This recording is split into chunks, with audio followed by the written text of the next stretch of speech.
Weekend, সেই সঙ্গে নীল পুজো, আম্বেদকরের জন্মদিন এবং বাংলা নববর্ষ সব মিলিয়ে টানা পরপর ছুটি, আর তাতেই উপচে পড়েছে রাজ্য তথা জেলার অন্যতম জনপ্রিয় পর্যটন নগরী দীঘা।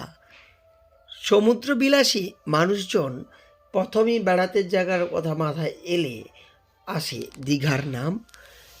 উইকেন্ড বা যে কোনো ছুটির সময়ে দীঘায় পর্যটকদের উপচে পড়া ভিড় থাকে। উইকেন্ড এবং টানা কয়েকদিনের ছুটিতে দীঘায় পর্যটকের ভিড় উপচে পড়েছে, আর উচ্ছ্বসিত পর্যটকেরা।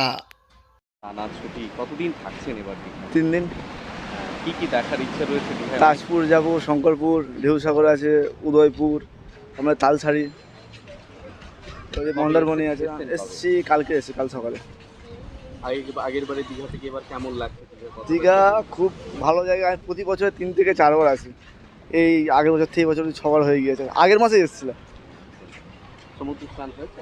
না, কালকে এসছি, কালকে স্নান করি না, আজকে স্নান করবো, ইচ্ছা আছে। আমি নিউ দীঘাতে গিয়ে স্নান করবো।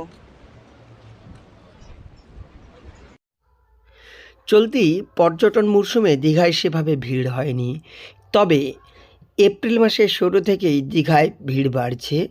ধীরে ধীরে পর্যটকের চেনা ছন্দে দীঘা, আর তাতে বাড়তি মাত্রা যোগ করেছে নববর্ষ সঙ্গে শুরু করে টানা ছুটি।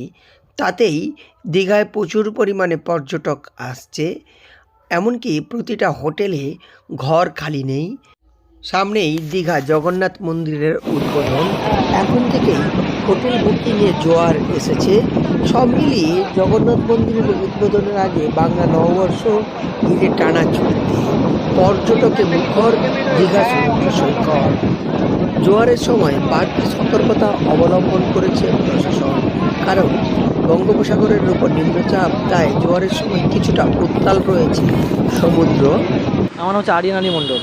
দীঘা কেমন লাগছে? খুবই সুন্দর লাগছে, খুবই সুন্দর পরিবেশ, বেশ ভালোই লাগছে এখানে। টানা ছুটি একদম দীঘা। হ্যাঁ, টানা ছুটি। এখানে এখানে প্ল্যান রয়েছে একটু আশেপাশে শঙ্করপুর, তাজপুর, উদয়পুর এসব ঘোরার, মোহনা মোহনা সকালে ঘুরে আসলাম, এসব ঘোরার খুব ইচ্ছা আছে। দেখে আনলাম, খুবই মজা হচ্ছে।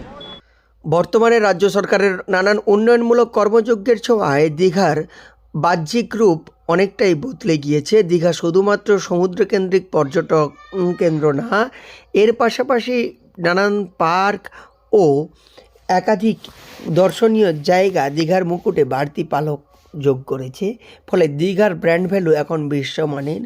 তাই বর্তমানে দীঘায় পর্যটকেরা এসে শুধুমাত্র সমুদ্রে স্নান নয়, এর পাশাপাশি বিভিন্ন জায়গা ঘুরে দেখছেন, এমনকি তাদের তা মনেও ধরেছে।